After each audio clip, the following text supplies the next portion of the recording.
Our adventure begins with an angry mob surrounding a powerful blonde dude named Mr. Bobby.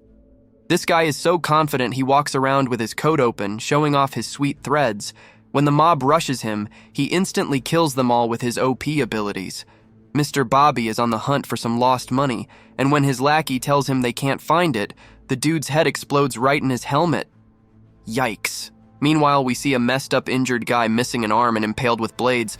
Suddenly, a system message pops up asking if he wants to travel back in time. The guy crumples up a piece of paper, choosing to accept. The system warns him he'll lose his abilities, but will send him back to any date he wants. So our dude chooses his own birthday, February 28th, 1985. Next thing you know, he's back in his mom's womb, and it is not comfortable. He's getting smushed by muscles and contractions as his mom prepares to give birth. The doctors tell his mom to push, which ramps up the pain even more. Our guy feels like his head is about to explode as he endures agonizing, scream-inducing pressure. After a gnarly round of pushing, a notification pops up and our time traveler gets a new skill for surviving childbirth. It's called Man Who Overcomes Adversity and lets him power up whenever he's too messed up to fight. Sweet. This is the same OP ability that turned the first evil into an undefeatable final boss. The crying baby gets passed around to his proud parents.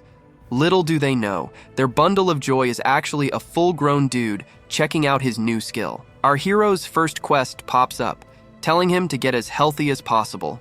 His parents shower him with love and care, helping rack up those sweet, sweet quest points. His vitality and perception go up a bit, and he gets 3 more points for other stats.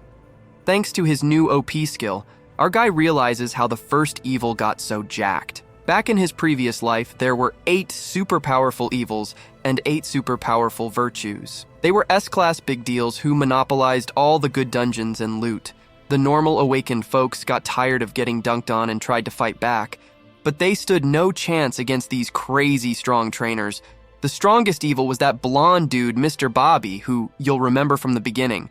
While everyone else was still figuring out their skills, Bobby had already mastered his and reached his final form. No wonder he was clapping fools left and right. But now our reborn hero has a chance to catch up with his sweet new power.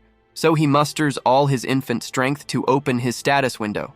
It works. Cue success jingle. The system congratulates him for being the first reawakened and hooks him up with a challenger box for his efforts. These gave him the chance to time travel originally. He cracks it open and scores an insane lightning skill. Not just any lightning skill, this is Odin's Wrath, used by the crazy strong first virtue back in his past life. With a flick of his finger, that dude could vaporize half a guild. Now our guy can do the same. He merges the power with his hand and watches the lightning crackle. But suddenly his fragile baby body starts wailing uncontrollably, waking up his parents. Turns out his grown man mind is too much for his infant body to handle. As his loving mom tries to console him, our hero finds calmness remembering his mission to protect everyone this time around. After a tender moment, the family returns to peaceful sleep. But inside, our hero is determined to get even stronger. He'll do anything to save his loved ones and not lose anyone this time. Just another normal day.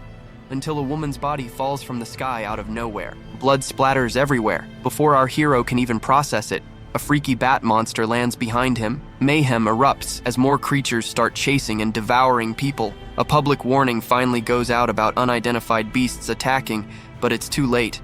Citizens are already getting slaughtered. Our hero tries to book it too, but then a status window pops up. He's told he'll be sent to a testing site and surrounded by a glowing blue portal. This starts happening to other people too, teleporting them away while leaving poor saps behind. This infamous day becomes known as the Day of Beginnings. Monsters pour in from ripped dimensions, abducting awakened people to the testing site. Some only spend months there, others decades. After surviving the grueling tutorial trials, they get sent back to fight the monsters on Earth. Back in the present, our pint-sized hero watches news coverage of the Cold War. He thinks to himself how pointless it is for world leaders to fight over such nonsense. None of these conflicts will matter in a few years.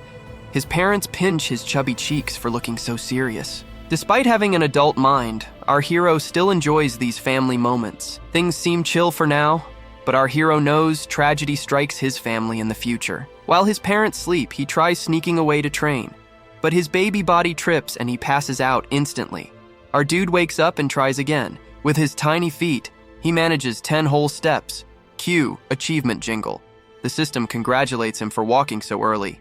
He gets another reward box just for stumbling around as a baby. In his past life, he had to grind dungeons to get bronze boxes. But now he's scoring them for basic baby stuff. Our hero clenches his fist, realizing he can get stupid OP before the first evil is even born. That soon-to-be disaster needs to be dealt with. The wind rustles the trees as our guy stares into space. He's actually reading his next quest, have a 10-sentence combo with someone. Easy, right? Wrong. He's just a month's old baby. If he starts chatting away, his parents will freak out. He checks the date, August 29th, Korean Thanksgiving. He's alone with his 3-year-old cousin Ji. She's captivated by how cute he is. In his past life, she was the family pride, passing the bar exam. But she went missing when the monsters came.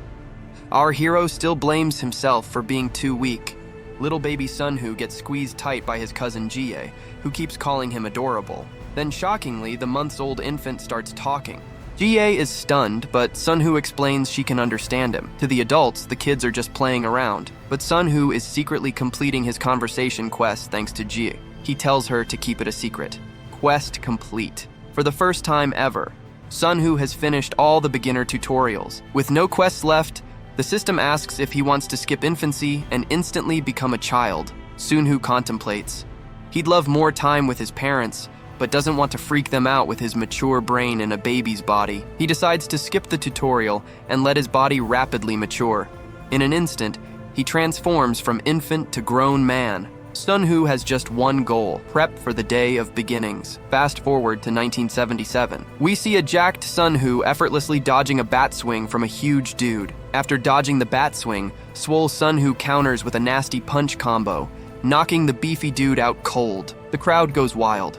A shady guy tries sucking up to Sunhoo, saying he's got pro fighter potential. Sunhoo removes his hood, revealing his mature 14-year-old looks. Still, he knows this isn't enough power for the coming day of beginnings. With no more quests left, he'll have to start raiding dungeons to really level up. Sunhoo has the perfect first dungeon in mind, a low-level F rank in the Gyeonggi Mountains. And hit subscribe for the part 2.